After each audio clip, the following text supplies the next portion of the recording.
반갑습니다. 그림이 제일 쉬웠어요의 민준쌤입니다. 오늘은 구독특강 드디어 5주차. 정말 많이 열심히 힘들게 달려왔는데 학생들이 뭐 도움이 좀 되고 있는지 잘 모르겠네요. 도움이 되고 있으면 댓글로 저한테 힘을 조금 나눠주시면 좋을 것 같아요. 자, 오늘은 점과 선을 쓰는 방법을 설명할 건데, 이거는 구성을 하는 부분보다는 선생님들 그림을 좀 참고하시면 될 것 같아요. 그냥 선 조금, 점 조금만 넣어주면 내 그림도 연구자처럼 되는데 연구자처럼 됩니다, 실제로. 그래서 선을 쓰는 방법과 점은 어떻게 써야 되는지에 대해서 얘기를 한번 해보도록 할게요. 자, 선은, 내 그림을 연구자처럼 만드는 선은 1번 연출선, 2번 핵심선, 3번 공간선.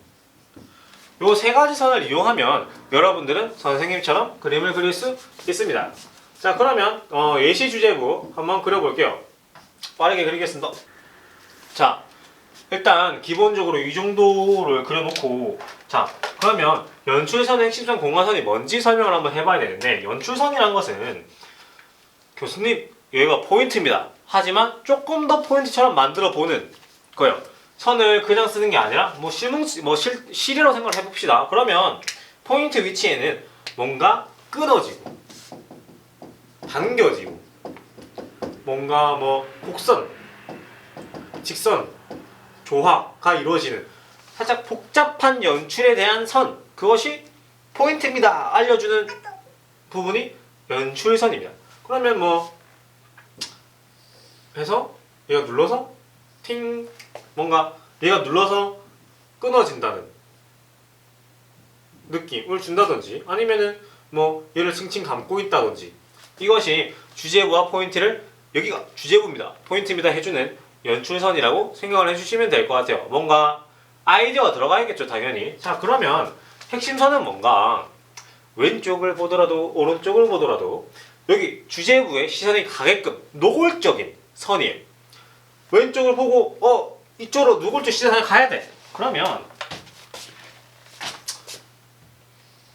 이렇게 하나 넣어주고, 그러면 여기도 나니까 이렇게 하나 넣어주고, 그럼 여기도 이렇게 하나 넣어주는, 누가 봐도 노골적인 선, 이게 핵심선이에요. 주제부 공간의 면적을 차지하지 않겠죠. 일단 선재니까 양감이 덜 들어가니까. 그래서 면을 나눠주는 역할을 하겠지만, 선재는 되게 얇기 때문에 오히려 면적이 넓은 애들보다 얇은 애들이 되게 자극적인 요소예요. 묘사를 할 때 넓게 닦아주는 거랑 얇게 닦아주는 거랑 차이를 생각하는데, 넓게 닦아주는 거는 톤 변화라고 생각을 하지만 얇게 닦아주는 거는 자극적이라서 묘사처럼 느껴지거든요. 지금처럼 선재는 되게 자극적이에요. 그래서 왼쪽을 보더라도 선재가 있으면 한번 따라가게 돼 있고, 때문에 연출선이 다르죠. 연출선은 내가 어떤 아이디어, 또 어떤 특정된 연출을 도와준 요소라면, 핵심선은 왼쪽을 보더라도 오른쪽을 보더라도 아무런 여백을 봤을 때 주제부로 시선을 도와주는 길잡이 같은, 대놓고 길잡이 해주는 역할이에요. 자, 그러면 공간선은 뭔가 마찬가지 노골적인 선인데 조금 달라요. 색상이 다른 게 없어서 검정으로 할게요. 주제부를 읽고 나면 이제 중경, 원경에 대한 거리감을 읽어줘야 되는데, 그 부분을 중경이 여기 있고 원경이 여기 있어요. 그러면 기찻길이에요, 기찻길.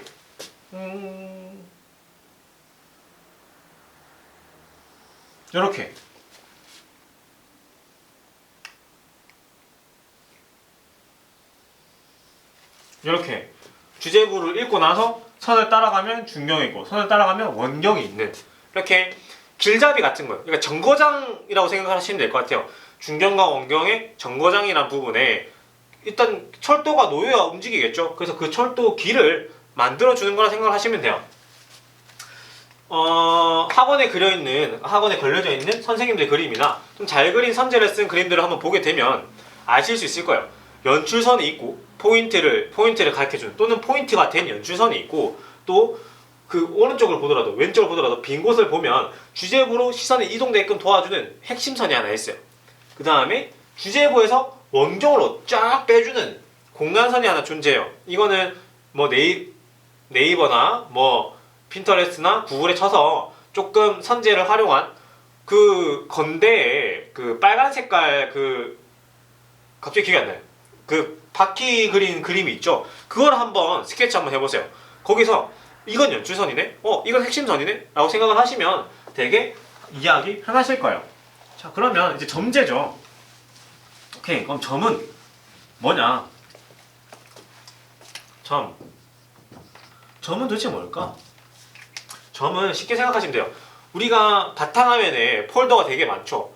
어떤 폴더를 누를까 하면 뭐가 움직이죠? 그렇죠. 마우스 커서의 역할이에요. 점은 마우스 커서의 역할이라고 생각을 하시면 돼요. 내 그림 중에서 어디가 가장 튀게 또 어디를 먼저 인식하게끔 만들어주는 부분이 점재예요. 자, 이렇게 그려져 있는 상태라면 우리는 그림을 여기를 먼저 인식할 수밖에 없어요. 연출이 들어가 있으니까요. 근데 우리가 원래 이성적으로 눈에 가장 잘 가는 부분은 어딘가요? 여기 내부 공간이죠. 그러면 교수님, 제가 보여주고자 하는 거는 종이컵의 내부 공간을 활용한 저의 구성입니다. 그러면 이렇게 그려주면 당연히 모르죠. 그러면 이제 점재를 넣어줘야지. 붓을 한번 그려볼게요.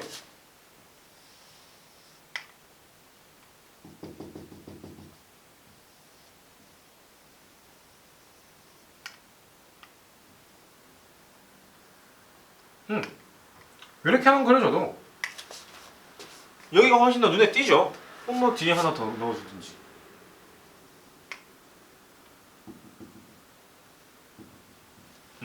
이렇게. 그래서 점재는 내 그림에서 어디를 먼저 볼 건지 여기를 먼저 봐달라고 하는 마우스 커서라고 생각을 하시면 될 것 같아요. 띡띡. 근데 조건이 있죠.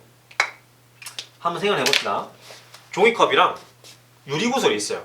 그러면 종이컵을 구겨서 점재로 만들었어요. 그러면 유리구슬이 있죠. 우리는 뭐가 점재가 맞을까요?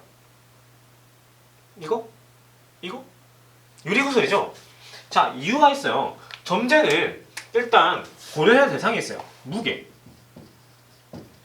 부피, 그 다음에 질감. 자, 우리는 점재를 고를 때, 자, 시선이 일단 먼저 가야 된다는 거죠. 그러면 무게가 가벼운 게 눈에 잘 띌까요? 무거운 게 잘 띌까요? 그렇죠. 누가 봐도 무거운 게 잘 띄겠죠. 양감이 되게 빡세게 나올 거니까, 강하게 나올 거니까. 부피는 어때요? 아까 말했지만 넓게 딱 끼는 건 면처럼 인식되고 얇게 딱 끼는 건 묘사로 인식되죠. 그러니까 면적이 얇을수록 오히려 자극적이게 느껴진다는 걸 알고 있어야 돼요. 그러면 부피는 어때요? 넓은 게 시선이 먼저 갈까요? 얇은 게 먼저 갈까요? 그렇죠. 부피가 작은 게 먼저 가겠죠, 당연히. 무게는 많아야 되고 부피는 작아야 돼요. 질감은 어때요? 종이 질감이 자극적이에요? 유리 질감이 자극적이에요? 그렇죠. 그라데인이 되게 이쁘게 둥글둥글하게 나와야 되는 종이 질감보다는 명암 대비가 세고 스크래치 나오고 화이트 툭툭 찍고 블랙도 툭툭 찍고 막 색연필 스크래치 막 넣어주는 유리 질감이 훨씬 더 자극적이죠. 이게 점재가 되어야 된다는 거예요.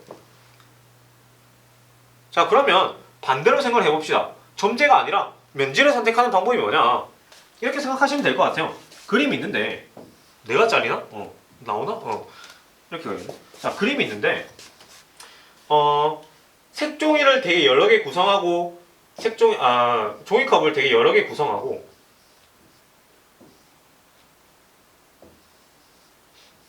구슬이 이렇게 있는 느낌이랑 쇠구슬이 그냥 유리구슬이 이렇게 있는데 이렇게 종이컵이 있는 느낌이랑 종이컵이 그렇게 구겨지는 느낌이랑 쇠구슬이 유리컵에서 이렇게 떨어지는 느낌이라고 생각을 합시다.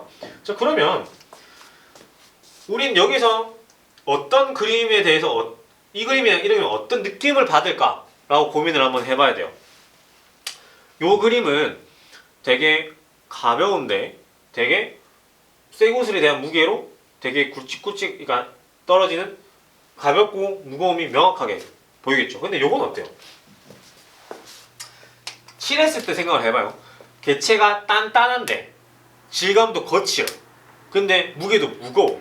근데 부피까지 커지면은 그림이 답답하겠죠, 당연히. 이걸 인식을 잘못하고 있는 거예요.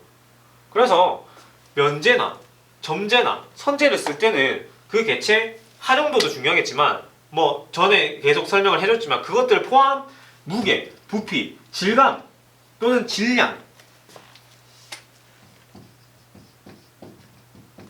양을 감안해서 점제, 선제, 면제를 선택할 수 있어야 올바른 포인트, 흐름, 주제부가 나오는 겁니다. 정리를 한번 해볼게요. 자, 가장 중요한 거는 사실 선제예요. 선제는 내 그림에서 연출선이 있는지, 뭔가 내 그림을 까리하게 만들어주는 선제가 있는지, 두 번째, 어디를 보더라도 내 주제부로 향하는 노골적인 노골적인 선들이 있는지, 세 번째, 주제부를 읽고 중경과 원경이라는 정규장을 연결해주는 기차 길이 있는지, 이 세 가지가 핵심적인 연구장을 만드는 방법입니다. 그 다음 점제는 뭐라고요? 그렇죠.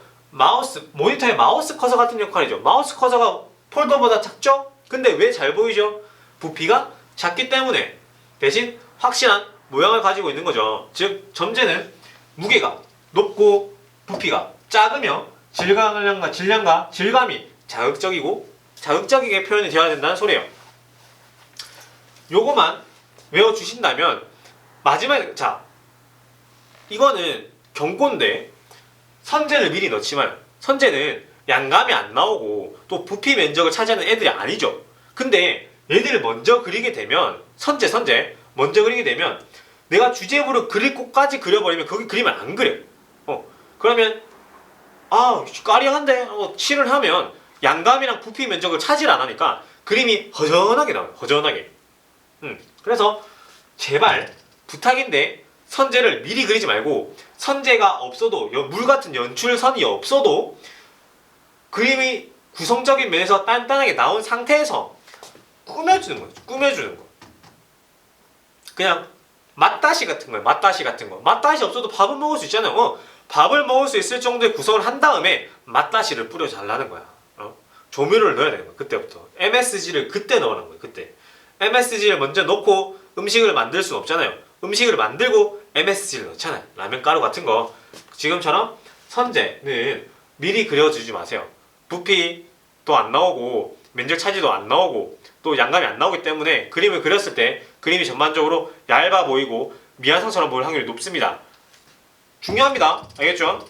오늘은 여기까지 하고 다음 6주차 특강에서 만나 뵙겠습니다.